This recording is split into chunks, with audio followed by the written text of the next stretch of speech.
Hello students, welcome है आपका अपने यूट्यूब चैनल पे। तो हम लोगों का 12 फरवरी शिफ्ट 1 का एग्जाम हो चुका है। देखते हैं हमारे पास क्वेश्चंस क्या क्या अवेलेबल हैं। कौन सी पंचवर्षीय योजना औद्योगिक विकास पर केंद्रित थी? मैं आपको कम से कम 50 बार बता चुकी हूँ ये क्वेश्चन जब से आपका एग्जाम शुरू हुआ कि हमारा सेकेंड 5 ईयर प्लान जो था वो हमारा इंडस्ट्रियलाइजेशन पर बेस्ड था, है ना। और आपका ये क्वेश्चन जीडी एग्जाम में आ भी चुका है 2023। किसने किसने पीडीएफ की? जिसने पीडीएफ की होगी उसका सही भी हुआ होगा। भाई पता होगा तो अच्छी बात है, और अगर पीडीएफ किया होगा तो पता भी होगा। चलो, जैन में आया हुआ था, 23 जैन का क्वेश्चन है ये, मुझे याद है मैंने करवाया है। चेक कर लेना चाहे पीडीएफ में, कोई दिक्कत वाली बात नहीं है। चलो, नेक्स्ट क्वेश्चन हमारे पास अवेलेबल है। मैं एक काम करती हूँ, आपको मैं पंचवर्षीय योजना फिर से करवा देती हूँ, ठीक है, क्योंकि अभी आपका एग्जाम बाकी है। तो मैं आपको फिर से मेंशन करा देती हूँ एक बार, ठीक है। उस्ताद जाकिर हुसैन का संबंध कौन से घराने से है? तो ये पंजाब घराने से रिलेट करते हैं। और कौन वादक है? तबला वादक, ठीक है। चलो आगे चलते हैं। 2023 में महात्मा गांधी जी की कौन सी जयंती मनाई गई थी? महात्मा गांधी की 2023 में जो जयंती मनाई गई वो 154वीं जयंती मनाई गई थी। महात्मा गांधी के बारे में जो आपसे इम्पोर्टेंट क्वेश्चन और एग्जाम में बन रहे हैं वो हम आपसे कुछ डिस्कशन कर लेते हैं। जैसे कि दांडी यात्रा के दौरान गांधी ने नमक कानून का उल्लंघन कब किया? मैं आपको कुछ कुछ पॉइंट्स मेंशन कर देती हूँ। कल आपका नमक कानून से रिलेटेड आया था ना क्वेश्चन। गांधी जी ने, ये तो नहीं लिखना पड़ेगा ना, गांधी जी ने नमक कानून का उल्लंघन, ऐसे में बोल के बता रही हूँ, आपको याद रहेगा। कब किया था? 24 दिन की यात्रा करने के बाद 9 अप्रैल 1930 को, ठीक है। इसके अलावा आपका और जो इम्पोर्टेंट बनता है, सविनय अवज्ञा आंदोलन कब शुरू किया गांधी जी ने? मैंने कल भी आपको बताया था ये चीजें, शॉर्ट में लिख दे रही हूँ। आंदोलन कब शुरू किया था? मार्च 1930, याद रहेगा।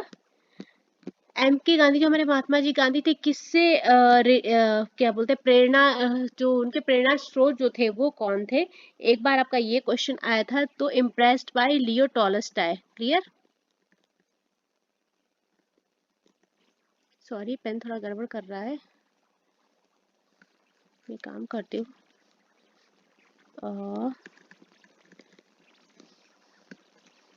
जो उनके प्रेरणा थे वो थे, ऐसे लिख देती हूँ, लियो टॉलस्टॉय। इंग्लिश में तो नहीं लिखना है। चलो, नेक्स्ट आपसे जो क्वेश्चन बन सकता है, गांधी जी ने अपना दांडी मार्च कहाँ से शुरू किया? दांडी मार्च इन्होंने शुरू किया था कहाँ से? साबरमती आश्रम से। आश्रम से शुरू करके समुद्र तट तक गए थे, ठीक है। चलो, और क्वेश्चन आपको मैं बताऊं, भारत छोड़ो आंदोलन की शुरुआत एक बार देख लो। ये सारे इंपॉर्टेंट क्वेश्चन हैं, एग्जाम रिलेटेड हैं। भारत छोड़ो आंदोलन आपका कब शुरू हुआ? 1942 में हुआ। इसके अलावा महात्मा गांधी ने अपना राजनीतिक गुरु किसे स्वीकार किया था? गोपाल कृष्ण गोखले जी को। और पहला सत्याग्रह विरोध कहाँ शुरू किया था? दक्षिण अफ्रीका। लिखा दूं दोनों क्वेश्चन ही? चलो देखो, लिख देती हूँ। इन्होंने अपना गुरु किसको माना था? राजनीतिक गुरु गोपाल कृष्ण गोखले जी। जितने इंपॉर्टेंट देखो मुझे क्वेश्चन लगे मैंने आपको सब बता दिए, एक एक पॉइंट बताने की कोशिश की है। पहला सत्याग्रह विरोध इन्होंने कहाँ से शुरू किया था? दक्षिण अफ्रीका से। जो मुझे क्वेश्चन आपको एग्जाम के जैसे इंपॉर्टेंट लगे वो मैंने आपको यहाँ पर मेंशन कर दिए।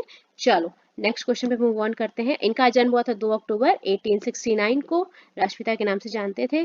30 जनवरी 1948 को इनका निधन हो गया था, और उसी दिवस को शहीद दिवस के रूप में मनाते हैं, ठीक है। इनकी अगर ऑटोबायोग्राफी की आप बात करेंगे, अगर आपसे पूछ लेता है ऑटोबायोग्राफी, तो हो जाएगी my experiment with truth. Clear?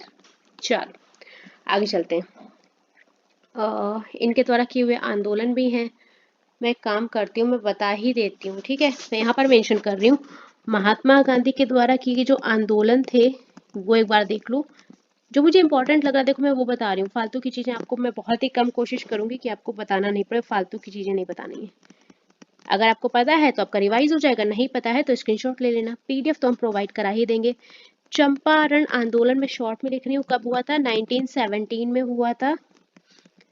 Kheda आंदोलन आपका भी पूछा जा चुका था, खेड़ा आंदोलन की बात होगी तब का 1918 में हुआ था। खिलाफत आंदोलन ये भी आ चुका है अभी, खिलाफत की बात होगी तो आपका 1919 हो जाएगा। असहयोग आंदोलन कब हुआ था? 1920। सविनय अवज्ञा अभी मैंने जस्ट अभी बताया 1930, और भारत छोड़ो और देख लो,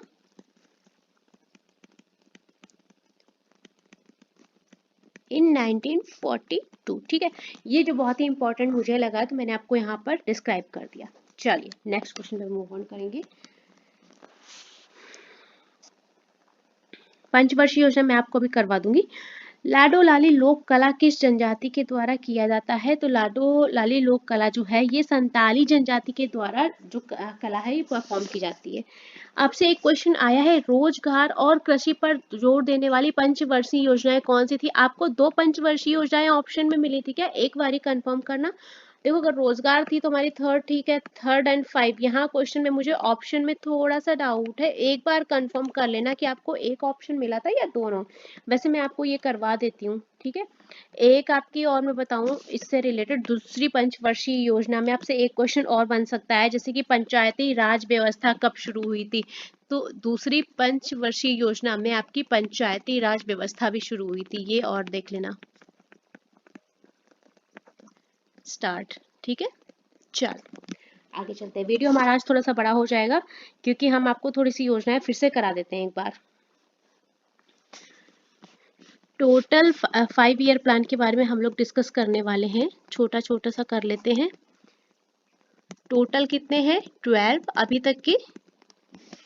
अंतिम पंचवर्षीय योजना जो थी हमारी वो कहाँ से कहाँ तक थी? 2012 से 2017 को, और योजना आयोग को इसी के साथ भंग कर दिया गया कब? 2014 में। ठीक है, चलो देखो पॉइंट वाइज थोड़ा सा करने की कोशिश करते हैं। पहली पंचवर्षीय योजना थी हमारी, मैंने आपको टाइम ड्यूरेशन क्या बताई थी? 1951 to 56। शुरू किसके द्वारा हुई थी? जवाहरलाल नेहरू के द्वारा। देखो थोड़ा सा टाइम लगेगा, वीडियो थोड़ी सी बड़ी हो जाएगी आज की, ठीक है, पहले ही बता रहे हैं। यह योजना प्रधानमंत्री जवाहरलाल नेहरू के द्वारा संसद में प्रस्तुत की गई। प्रस्तुत किसके द्वारा की गई? याद रखना, ऐसे करके मेंशन कर देती हूँ, जवाहरलाल नेहरू के द्वारा। ठीक है, बेस्ड ऑन किस पर आधारित थी? तो हैरोल्ड डोमर मॉडल पर आधारित थी।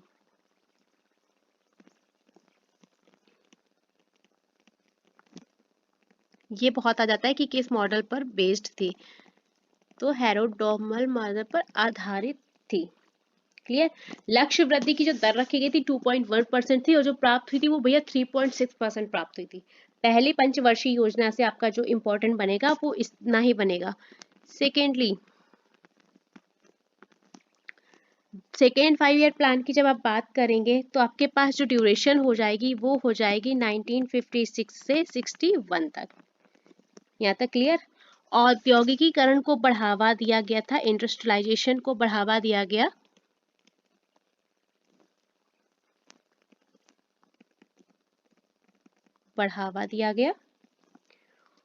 और इस मॉडल को फेल्डमैन महालनोबिस मॉडल भी कहा जाता है। अगर आप मॉडल की बात करेंगे तो महालनोबिस मॉडल हो जाएगा। ठीक है, कहीं भी डाउट लगे तो हमें आप कमेंट बॉक्स में जरूर से जरूर कर देना। लक्ष्य विकास की जो दर थी उन्होंने 4.5% रखी थी, लेकिन जब मिली थी तो 4.27% मिली थी, जो थोड़ा सा कम थी, बहुत ज्यादा नहीं। थर्ड 5 ईयर प्लान की तरफ चलेंगे, जो इसका टाइम ड्यूरेशन था बच्चे लोग वो था 961 से 66। ठीक है, इसका जो मुख्य ध्यान जो था, मेनली जो ध्यान था वो किस पर केंद्रित था?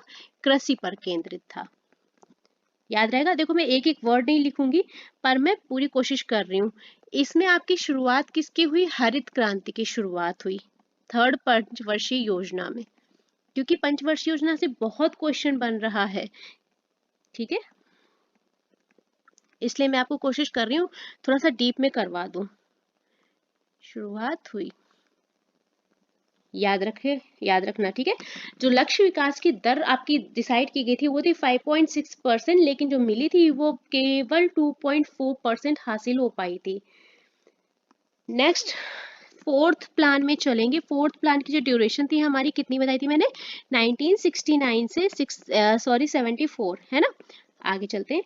तो इसको गॉडगिल योजना से भी रिलेट किया जाता है या गॉडगिल सूत्र भी कहा जाता है, ऑल्सो नोन एज गाडगिल योजना, या आपको योजना की जगह लिखा हुआ कभी कभी मिल जाता है सूत्र, गाडगिल सूत्र।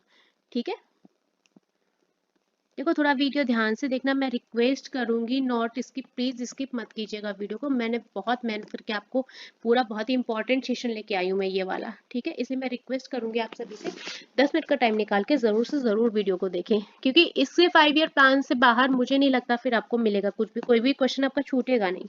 चलो, इसका जो मुख्य ध्यान था इस योजना में, जो मेन मोटिव रखा गया वो था हमारा स्थिरता के साथ विकास।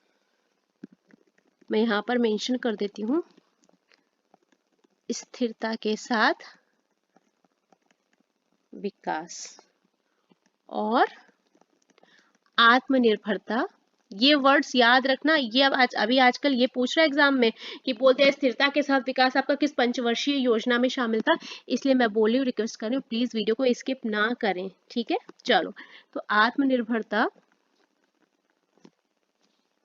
क्या ही हो रहा है भैया, आज पेन भी बहुत गड़बड़ कर रहा है। निर्भरता की दिशा में प्रगति करना, मैं एक ही वीडियो में आपको पूरा करवा दूंगी। ये था इसका मुख्य ध्यान केंद्रित किया। ठीक है, जो विकास दर का लक्ष्य रखा गया था आपका 5.6% था, लेकिन जो प्राप्त हुई थी वो 3.3% प्राप्त हुई थी। इसके अलावा इस योजना की एक और खास बात थी, इसमें 14 बैंक्स का नेशनलाइजेशन हुआ, या राष्ट्रीयकरण हुआ। सारे के सारे इंपॉर्टेंट पॉइंट मैं आपको बता दे रही हूँ। ठीक है, फिफ्थ 5 ईयर प्लान हम यहाँ से शुरू करेंगे, थोड़ा नहीं तो जगह की शॉर्टेज पड़ जाएगी। फिफ्थ 5 ईयर प्लान में चलेंगे तो हमारी जो ड्यूरेशन थी वो इसमें 1 साल कम थी, जल्दी पूरा हो गया था 1974 से 78। और आपका ये क्वेश्चन अभी फैब में ही आया था कि कौन सी पंचवर्षीय योजना अपने समय से पूर्व पहले कंप्लीट हो गई थी। इसका जो मोटिव था गरीबी हटाओ का नारा जो था इसी योजना में दिया गया, याद रहेगा। मैं एक एक चीज लिखाऊंगी नहीं ना आपको। चलो, इसमें आपका क्या हुआ था, MNP से रिलेट हुआ था, और जो MNP डिसाइड की गई थी वो किसके द्वारा? DP धार के द्वारा तैयार की गई थी। ठीक है, याद रहेगा, MNP से रिलेटेड क्वेश्चन आपका बना था 2023 के एग्जाम में, तो इसलिए ध्यान रखा MNP आपकी पंचवर्षीय फिफ्थ 5 ईयर प्लान में आती है और DP धार के द्वारा आपकी तैयार की गई थी। और आगे मेंशन कर देती हूँ तो आपको याद रहेगी के द्वारा तैयार किया गया था।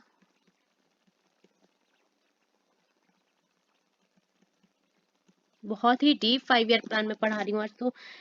इसके बाद हमारा 2 साल का गैप दिया गया जिसको कहा गया रोलिंग प्लान, और ये आपका क्वेश्चन अभी आ चुका है कि जो बीच का गैप था वो क्या कहा गया? वो भैया जी कहा गया था रोलिंग प्लान, जो कि 1978 से 1980 का था।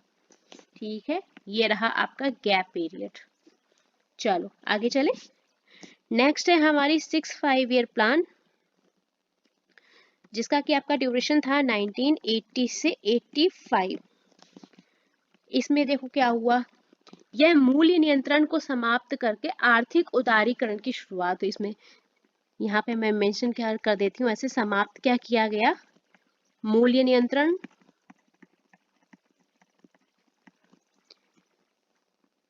इसके अलावा शुरुआत किसकी हुई?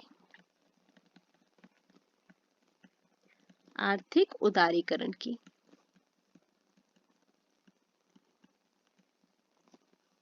ठीक है,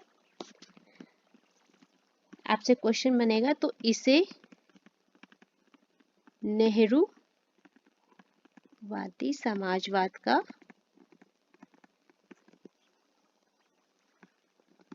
अंत माना जाता है, इसी परियोजना को। ठीक है,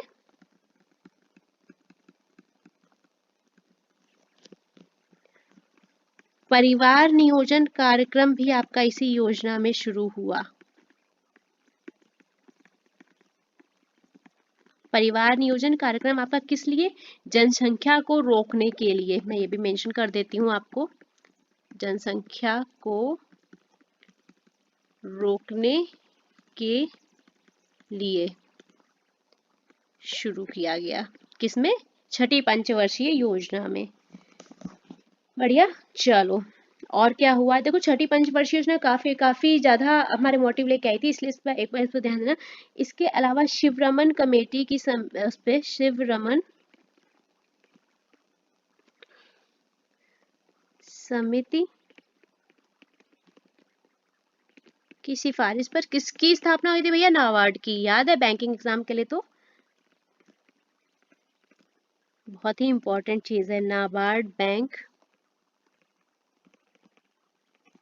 की स्थापना की गई। कब? इन 1982। याद रहेगा। वैसे मैं आपको पीडीएफ प्रोवाइड कर दूंगी, एक बार इसका स्क्रीनशॉट ले लेना, क्योंकि मुझे स्लाइड थोड़ा क्लियर करनी पड़ेगी। पीडीएफ में मैं आपको स्क्रीनशॉट लेके ऐड करके लगा दूंगी। ठीक है, चलिए, तो इसको फिलहाल के लिए मैं क्लियर करूंगी।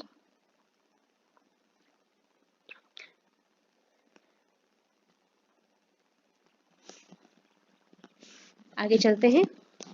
6 5 ईयर प्लान हो गया हमारा। इसके अलावा आप जब 7th पे चलेंगे, 7th 5 ईयर प्लान का जो ड्यूरेशन था वो था 1985 टू 90। मेन लक्ष्य था इसका 2000 साल जो है हमारा ईयर 2000 तक आत्मनिर्भरता को प्राप्त करना।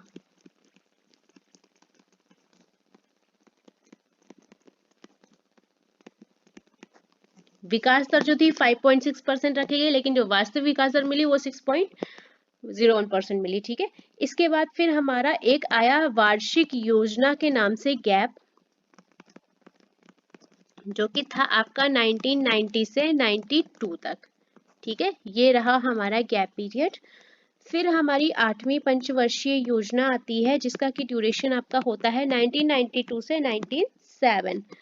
तो जब ये योजना आई भैया जी, तो इस योजना ने उद्योगों के आधुनिकीकरण को बढ़ावा दिया कि चीजें मॉडरेट हुई।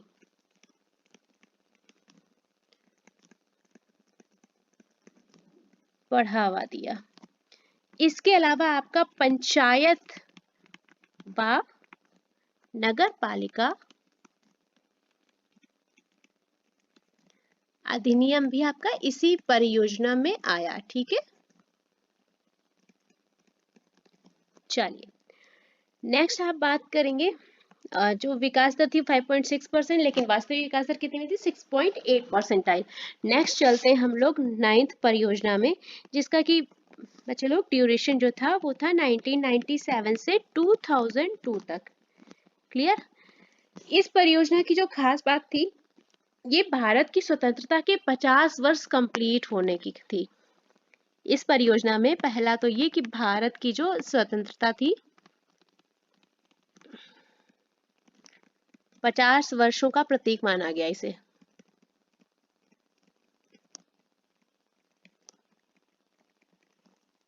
ठीक है, इसमें जो ध्यान था, मुख्य ध्यान था, वो था तेजी से विकास करना।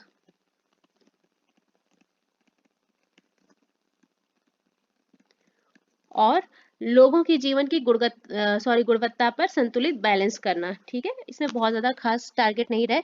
10वीं पंचवर्षीय योजना जब आपकी आई, तो इसका जो ड्यूरेशन था 2002 से 2007। ठीक है, इसका जो मेन एम रहा है बच्चे, वो क्या रहा है? समावेशी विकास को बढ़ावा देना। इससे ज्यादा आपको 5 ईयर प्लान में कुछ भी नहीं मिलेगा, सब इसी में मिल जाएगा। और समान विकास को बढ़ावा देना। कुछ भी पूछ लेगा आप सब कर लेंगे। चलिए, और आपकी 11th परियोजना जब आई तो 2007 से लेके 2012 तक चली। इस योजना को तैयार किसने किया, ये योजना बनाई गई किसके द्वारा?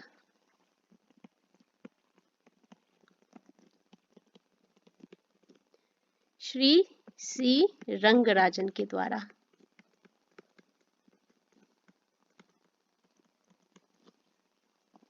इसका जो आपका एम रखा गया वो था तेज और अधिक समावेशी विकास।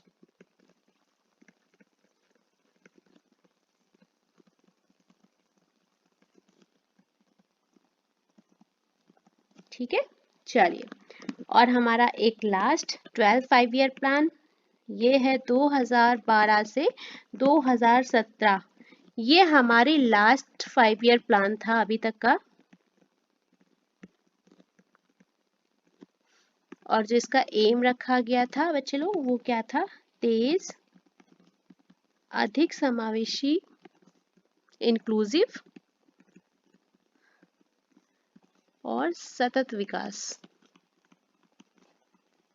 ठीक है, fast, more inclusive and sustain development. ठीक है, चलो, तो हमारा ये 5 ईयर प्लान हमने आपको करा दिए। हम दावा करते हैं इससे बाहर आपको क्वेश्चन नहीं मिलेगा, इससे बाहर क्वेश्चन नहीं मिलेगा। जितना भी हमें लगा उतना आ गया। केवल आपका मैंने लक्ष्य परसेंट जो था वो बताया है केवल, बस वो लिखाया नहीं है।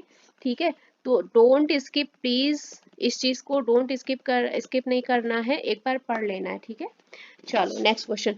भारत के किस पड़ोसी देशों में बाल मृत्यु दर ज्यादा है? पाकिस्तान ऑप्शन में नहीं दिया था, नेपाल ऑप्शन में था। नेपाल इसका आंसर सही होगा। I repeat again, Pakistan option में नहीं था, ऑप्शन में नहीं था। जिसने भी कराया है गलत कराया है। चलिए, निम्नलिखित में से कौन बीसीसीआई के पहले अध्यक्ष थे? वेलकम बैक, जीडी 2023 का क्वेश्चन है। पीडीएफ मैंने बोला था 23 की रिवाइज कर लो। RE ग्रांट गोविंद जो है वो बीसीसीआई के पहले अध्यक्ष थे। ये एक बिजनेसमैन थे। ठीक है, चलो नेक्स्ट क्वेश्चन पे मूव करते हैं।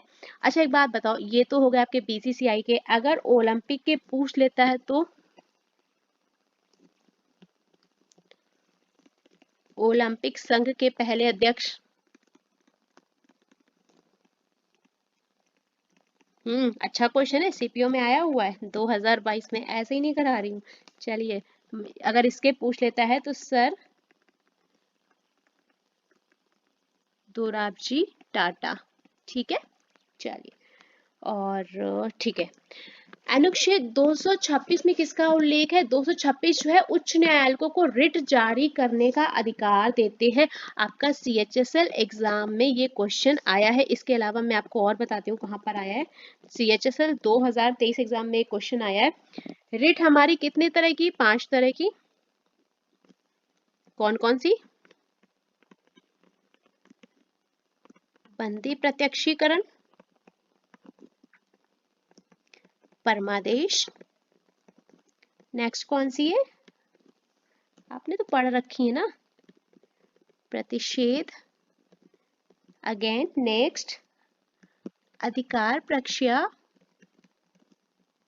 देखिए, कोशिश करते हैं कि आपको एक क्वेश्चन में बहुत सारे क्वेश्चंस करवा दें। और उत्प्रेषण लेख, थोड़ा सा वीडियो बड़ा हो रहा है हम जानते हैं, लेकिन हम बहुत इंपॉर्टेंट चीज आपको करवा रहे हैं। ठीक है, चलिए नेक्स्ट क्वेश्चन पे मूव ऑन करते हैं। Wait a minute. चलिए, डोमिनिका ने प्रधानमंत्री मोदी जी के लिए कौन सा अवार्ड जो है दिया था? तो डोमिनिका के प्रधानमंत्री ने मोदी जी को अपना सर्वोच्च राष्ट्रीय सम्मान डोमिनिका अवार्ड ऑफ ऑनर प्रदान किया था। किस लिए? कोविड के दौरान उन्होंने काफी हेल्प करी थी, दवाइयां भेजी थी, वैक्सीनेशन के लिए वैक्सीन भेजी थी, इस वजह से उन्हें वहां का सर्वोच्च सम्मान दिया गया। क्लियर? अशोक के अधिकांश शिलालेख किस भाषा में है? प्राकृत और ब्राह्मी, प्लस ब्राह्मी लिपि में भी थे, लेकिन हमें लगता है आपको ऑप्शन में सिर्फ ये दिया है, लेकिन प्राकृत और ब्राह्मी लिपि में उनके सबसे ज्यादा जो है पाए गए डॉक्यूमेंट्स जो भी शिलालेख मिले। ठीक है, चलिए आगे चलते हैं। भारत के राष्ट्रीय सुरक्षा सलाहकार कौन है? क्वेश्चन गलत करके आए तो बहुत मारे। कल आपको याद है शेख हसीना बंगाल वाला जो था, तो वो आई थी जब सबसे पहले किससे मिली थी? बंगाल की जो पीएम थी भैया, तो वो अजीत सिंह डोभाल से मिली थी। मैंने इनके बारे में बताया भी था, बहुत ही माइंड ब्लोइंग पर्सनैलिटी है इनकी। ठीक है, चलिए, इन्होंने बहुत ही अच्छे इसमें दिए हैं। इनको कम उन्होंने बताया वीरता पुरस्कार, कीर्ति चक्र भी मिल चुका है। सर्जिकल स्ट्राइक के ये इनकी निगरानी में हुआ है ना, इससे बालाकोट हवाई हमला भी इनकी निगरानी में हुआ। इसके अलावा आतंकवादियों के साथ सुलह में भी, तो मतलब काफी वर्सेटाइल पर्सनालिटी के व्यक्ति हैं। काफी अच्छा है, अगर इनका कभी मौका मिले इंटरव्यू वगैरह कभी देखना। आगे चलते हैं।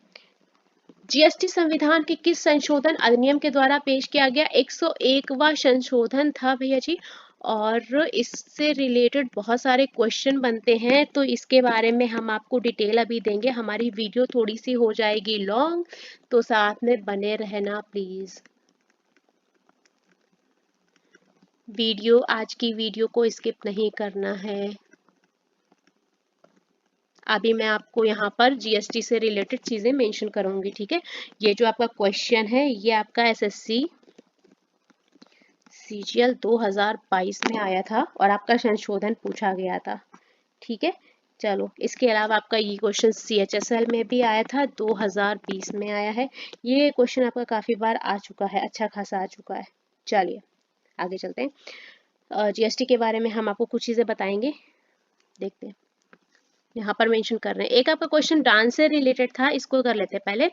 और संगीत नाटक अकादमी ने 2011 में कितने फेलोज की घोषणा की थी? तो टोटल नंबर ऑफ था फेलोज का 11, ठीक है। आगे, तैराक हरि नटराजन किससे संबंधित हैं? तो ये भैया तैराक हैं और रिलेट कहाँ से करते हैं? कर्नाटक से। अब जीएसटी वाला एक बार देख लेते हैं। जीएसटी से काफी ज्यादा क्वेश्चन हमारे पास मौजूद हैं, हमने बहुत सर्च किया, इसके बाद हमको बहुत सारे क्वेश्चन मिले। इसकी जो रेट्स हैं उसके बारे में डिसाइड कर लेते हैं। तो हमें चाहिए एक पेज, देखते हैं। जीएसटी टॉपिक, जितने क्वेश्चन बन सकते हैं सारे करा देंगे। इसका जो हमारा वाक्य रखा गया था वो था one nation one tax and one market. Clear? GST के टाइप कितने थे? 3 type. S GST, C GST and IGST. S मतलब स्टेट, आगे आप जीएसटी का फुल फॉर्म लिख लेना। ये था हमारा सेंट्रल, और ये हो जाता है हमारा इंटीग्रेटेड, ठीक है। आगे आप जीएसटी का फुल फॉर्म लगा लेना। चलिए अब देखिए, अगर आप जीएसटी बिल की बात करेंगे तो बिल्स हमारे दो तरह से पेश किए गए थे। कैसे? जो हमारा राज्यसभा के द्वारा पेश किया गया, राज्यसभा द्वारा पेश किया गया, वो पारित हुआ 3 अगस्त 2016 को पारित हुआ। और जीएसटी बिल जो लोकसभा के द्वारा पारित हुआ वो कब हुआ? 8 अगस्त 2016 को पारित किया गया लोकसभा के द्वारा, ठीक है। जीएसटी बिल पर राष्ट्रपति के द्वारा जो साइन हुए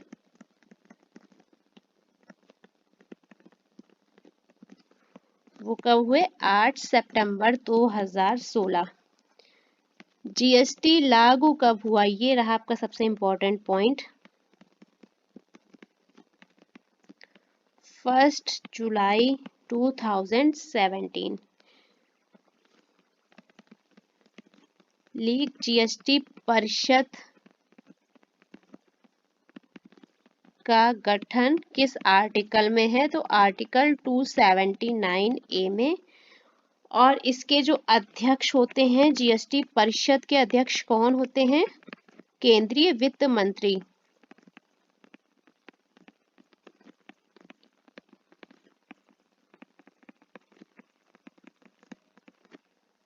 ठीक है, चलिए।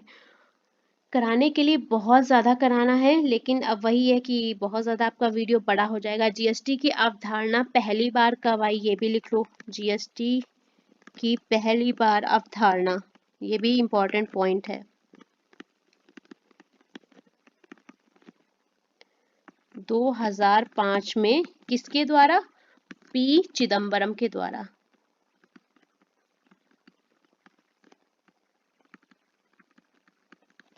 तो कुछ जितना इम्पोर्टेंट हो सकता था उतना बता रहे हैं। जीएसटी लागू करने वाला पहला देश कौन सा है, ये आपका इम्पोर्टेंट पॉइंट है। पहला देश कौन था जिसने जीएसटी लागू की थी? फ्रांस ने। कब? 1954 में। ठीक है, चलिए। अच्छा, हमने आपको बताया था कि जीएसटी वाला क्वेश्चन कब आया था? आपका सीजीएल 2022 में आया है। ठीक है, इसके अलावा आपका जीएसटी से रिलेटेड जो संविधान था ये वाला आपका जीडी में भी आया है 2019 की पीडीएफ किसी ने की हुई होगी, जिसने की है वो एक बार कंफर्म कर लेना। ठीक है, तो 2019 में भी आपका ये आया था क्वेश्चन। चलिए, तो संविधान, जिस संविधान के तहत पेश हुआ वो था हमारा 151वां संविधान संशोधन। ठीक है, 2016 में। इसके अलावा और पॉइंट्स करने हैं तो हम और करा देंगे, हमें कोई दिक्कत वाली बात नहीं है। देखो यहाँ पर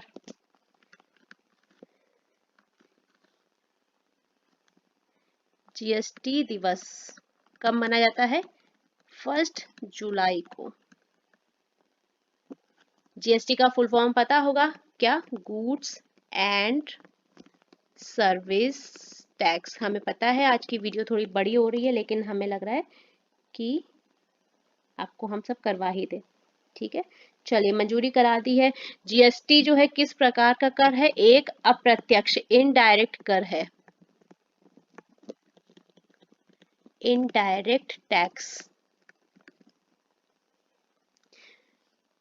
जीएसटी वाली समिति कौन सी थी? जीएसटी लागू करने वाली समिति ने का सुझाव जिसने दिया वो समिति आपकी थी विजय केलकर। जीएसटी काफी बड़ा टॉपिक बच्चे लोग ना, तो एक दिन में हो नहीं पाएगा, लेकिन हम आपको बहुत ही जरूरी बातें बता देते हैं। विजय केलकर समिति के द्वारा आपका प्रस्ताव पास। तो बच्चे लोग, जीएसटी लागू करने वाला पहला राज्य अगर आपसे पूछाएगा, जो कि पूछा जाता है एग्जाम में, तो उसमें 12 अगस्त 2016 में सबसे पहले असम ने लागू किया। ठीक है, जीएसटी पंजीकरण में आपके टोटल नंबर कितने होते हैं? डिजिट्स होते हैं 15 डिजिट्स होते हैं आपके, 15 अंक होते हैं। जो जीएसटी के रेट्स हैं वो 4 तरह के हैं। 5% है आपका, 12% है, 18% है, और इसके अलावा आपका 28% है। ठीक है, परिषद की स्थापना आपको बता दी। परिषद के अध्यक्ष वित्त मंत्री होते हैं। टोटल मेंबर कितने हैं? टोटल मेंबर परिषद में होते हैं आपके 33। ठीक है, कितने पार्ट में बांटा गया है? 3, सीजीएसटी, एसजीएसटी और आईजीएसटी। देखिए, जितना इम्पोर्टेंट है उतना हमने आपको बता दिया। एक और रह गया है, भारत जो है जीएसटी लागू करने वाला किस नंबर का देश है? लागू करने वाला 161वां देश है। ठीक है, चलिए। और एक बात और है, आज आपको पीडीएफ थोड़ी सी गड़बड़ मिलेगी, आपको स्क्रीनशॉट लेने पड़ेंगे, क्योंकि किसी वजह से स्लाइड्स जो है क्लियर हो चुकी हैं, इस वजह से आपको पीडीएफ जो है हैंड रिटन फॉर्म में नहीं मिलेगी, तो आपको स्क्रीनशॉट लेना पड़ेगा। ठीक है, चलिए, जीएसटी के लिए बहुत ज्यादा टॉपिक हो गया। नेक्स्ट क्वेश्चन पे चलते हैं हम लोग। CH3CCH, इसका रासायनिक नाम क्या है? प्रोपाइन है। पिछड़े वर्गों के लिए शिक्षा और सामाजिक सुधार लाने व जातिगत भेदभाव को खत्म करने के लिए डॉक्टर भीमराव अंबेडकर ने किस सभा की स्थापना की थी? बहिष्कृत हितकारिणी सभा की स्थापना हुई थी। ठीक है, चलिए, कब? इन 1924। 2011 की जनगणना के अनुसार कितने वर्ष के लोगों को साक्षर माना गया? तो साक्षर वह व्यक्ति है जो 7 वर्ष का है और किसी भाषा को लिख भी सकता है, पढ़ भी सकता है और समझ भी सकता है। ठीक है, ये आपका एसएससी में भी क्वेश्चन आया है 2024 में। एक क्वेश्चन आपका थोक विक्रेता और थोक व्यापार से रिलेटेड आया है। तो भैया देखो, जो कंपनियां या व्यक्ति बड़ी मात्रा में सामान तो खरीदते हैं, फिर उन्हें अलग छोटे छोटे व्यापारियों को थोड़ा थोड़ा करके बेचते हैं, वो हो गए हमारे थोक विक्रेता। थोक व्यापार में भी क्या होता है? बड़ी मात्रा में माल को खरीदना, फिर से छोटी छोटी मात्रा में बेचना। आपका एक ये क्वेश्चन हमें देखने को मिला है, कृषि जनगणना के अनुसार प्रति किसान आय कितना है? अब यहाँ पर हमें ईयर नहीं पता है, कौन से ईयर का पूछा है। मैं आपको अपनी तरफ से 21-22 का बता देती हूँ। एक बार कंफर्म करना, अगर किसी ने एग्जाम दिया था 13,661 रुपए 21-22 के हिसाब से है, ठीक है। तो एक बार कंफर्म कर देना।